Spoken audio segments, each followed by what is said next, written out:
उठा उठा र गावकऱ्यानो चमत्कार झाला, उठा उठा र गावकऱ्यानो चमत्कार झाला। स्वामी समर्थ याला हो अक्कलकोटवाला, स्वामी समर्थ याला हो अक्कलकोटवाला।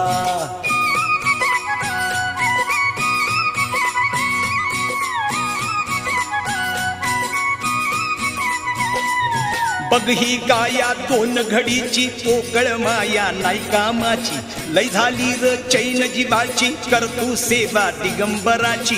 बघ ही गाया दोन घडीची पोकळ माया नाही कामाची, लय झाली र चैन जीवाची करतू सेवा दिगंबराची। ध्यानी ठेव र ऐकून घे र माझ्या शब्दाला, ध्यानी ठेव र ऐकून घे र माझ्या शब्दाला। स्वामी समर्थ याला